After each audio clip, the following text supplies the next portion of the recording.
Good morning, student. Myself, Professor Dhaval Chand Dharana. I will be back for my fourth video lecture of unit number 1, Database System Architecture of DBMS subject. Today, we will discuss two different points from unit number 1 known as a mappings and database users and a DBA. Database users and DBA, it is the important point where we study a different user perform a different role on a particular database management system, and what are the key points of DBA also we can discuss in this lecture. So today we will start with the concept of mapping. What is the mapping? The process of transferring a request and results between level are called as mapping. As per my previous video lecture, we will discuss a three different level known as a view level, conceptual level and a logical level, or you can say physical level. A three different level perform some request and response. In between some transaction should be performed. So the process of transferring request from the view level, conceptual level and physical level and generate the results to transfer between physical level, conceptual level and view level, the complete process known as a mapping, or we can say called as a mapping. So let's see how the complete process will be performed. In the below diagram, the view level, conceptual, internal level and database will be shown. So how the actual data will be performed through the mapping, we will see with the basic diagram. A diagram will be performed that if the user want to access some data from the database, so the user performs some request to the view level, to the conceptual level to internal level, and finally the data will be found from the database. And if the data will be found, then the database performs some response to the internal level performs some response to the conceptual level, and finally user displays some records. So see that perform the request view level to conceptual level, like we said that if user want to access some student information from the student table which are belong to the Bhavnagar city, so user perform request from the view level with help of GUI and perform request to the view level to the conceptual level. After verifying request, all the relationship as well as the data type and all the stuffs, they are transferring conceptual request to the internal level. Well, the actual data will be available as well as the actual informations where the actual data will be stored on a particular physical level. So after performing the internal level, if they found some actual path, then they are transferring request to the database with help of its particular location. Means internal level pass the actual location where a data will be available and sent to the database. So based on the request of internal level, database pass to find a particular data and generate the response to the database level to the internal level with a concept of results. After internal level to the conceptual level, they are transferring a particular result to the internal level to the conceptual level, and finally a conceptual level perform the result to the view level. So based on a view level where the actual data will be transmitted to the users, so it is known as a mapping, where perform some transactions to view level to the database as a form of request and transmitting information database to the view level in form of result, the complete process known as a mapping. Now a process of transferring request and results between the three level is called as a mapping, which I will see in a particular example.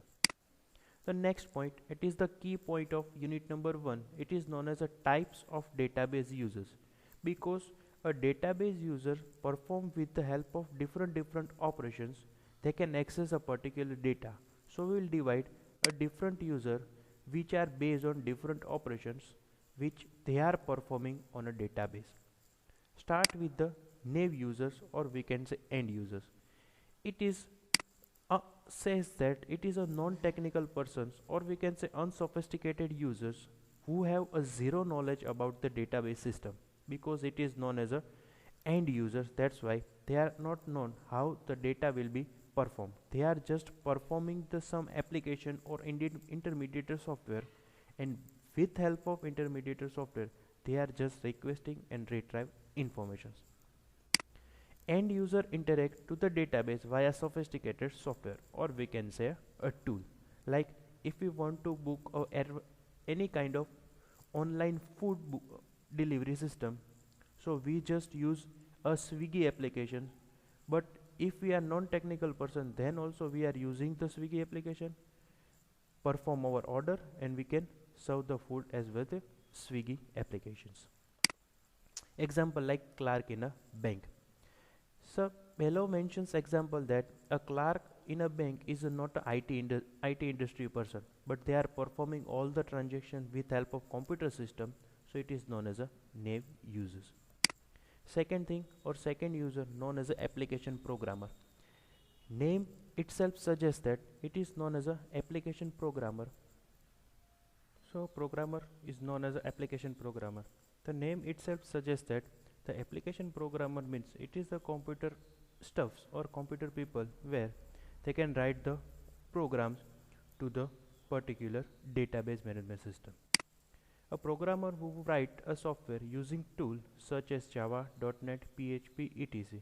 means they are using some front-end languages, and with help of those front-end languages they can access the particular database. Example like a software developer, or we can say a IT engineers. Third users of database is known as a sophisticated users. The name itself suggests that a sophisticated user means interact with the database system without using an application program. As previously we said that it is not a software developer that they can using front-end languages and using a database. They are the sophisticated users means they no need to require any kind of application program to access a particular database. They are just using a database softwares like a SQL, and with help of this SQL softwares they can perform some of the operation, or we can say directly interact with the database. Example like database analyst. And fourth one, it is known as a specialized user. It is the key components of a DBA. We can say a database administrator who can manage all the core level of database, like design a database, perform all the security rights, perform the privileges to the all the users, and all the basic fundamentals things, or we can say logical schema, they are maintained with the DBA. User write a specialized database application program, a user administrator tool.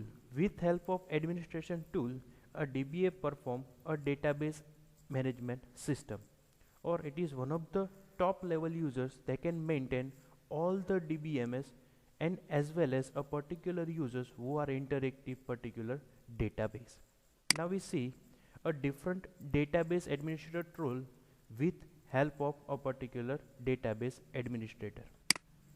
So what are the different roles which are performed or DBA on a particular database? First thing, we need to know what is DBA and which are the different roles. So first it perform a schema definition. What is schema? Which already discussed that it is a logical structures of database. So the DBA, first thing they are designed a core database, like they create a database, create a tables, and provide a specific data type and size with help of particular column. So the user can store and retrieve a data as per the follow particular rules. A DBA defines the logical schema of the database. Second thing, they are performing a storage structure and access method definitions. What are the storage structure and access method definition? A DBA decide how the data is to be represented in a database and how access it. Means what are the different column in a particular tables, how many tables are particular in particular database. All the things should be performed by the DBA in concept of storage structure as well as access method definitions. Third thing, defining security and integrity constraint. As far as key component concept, DBA never compromise his or her security with respect to a personal information. So DBA is the most responsible persons that can manage a security levels. DBA decide on a various security and integrity constraint. What is the integrity? Means they are performing some of the rules, some of the formations and some of the data type where a data should be stored with respect to a particular rules. Fourth thing, granting of authorization for data access means so many user can store his or her personal informations, but unauthorized user can access those kind of information. The DBA never grant or any kind of provide the permission to access his or her information. So providing a DBA determines which user need to access to which part of database. Means in a simple way, a DBA provides the actual rights about his or her personal information. Without any kind of rights, they can't access informations. Fifth thing, listening with the users. It is one of the important thing because whenever user perform some operation on a database management system, or we can say database, but if they are not getting any kind of responses through the DBMS, so they are perform some of the communication and solve the any kind of errors which are happened with help of a DBA tools. So DBA provide the necessary data to the users. Listening means they are performing some communication with the users and fulfill his or her requirements. Sixth thing, assisting application programmer. What is the assisting application programmer? DBA provides assist to application programmer to develop the application program, because a logical schema which is developed by DBA and which are used application programmer through the front end languages. So they are just assist to a developer, or we can say programmer, how they are performing a front end language so they can easily access a backend database. Seventh, monitoring performance. It is also the important thing, who can access which kind of data, how many time a particular data will be accessed, which data are frequently accessed by the users. Those all kind of monitoring performed to the DBA. DBA ensure that a better performance is maintained by the making the changes in a physical or logical schema if required. If some of the data is frequently used, if the response should be not generated as per the requirements, so they can change a logical as well as a physical schema if it is required by the database administrator. So it is also the important point, they can maintain that a request will be performed as much as per the solution as well as faster response. And the last point, it is an important point whenever we discuss a backup and recovery. I will focus that it is the most important concept of data management system, and it is the most prior responsibility of database administrator, because whenever we are storing or accessing some users information from the DBA, they are performing or they are require a backup and recovery solutions. So a DBA backing up the database on some other devices such as DVD, CD or magnetic tape or a remote server, and recover the system in case of failures such as a flood or virus attack from this backup. So if user can store his or her personal information to our database, if some of the things, or we can say a flood or virus attack perform on our database, so the DBA has a prior responsible persons that they are backing up his or her particular database. Or a user always be never compromise on a backup as well as recovery system. So those are the 8 different roles which is performed by the database administrator to maintain a database management system. I hope you are like this particular video as well as my previous all the videos. Thank you. Goodbye.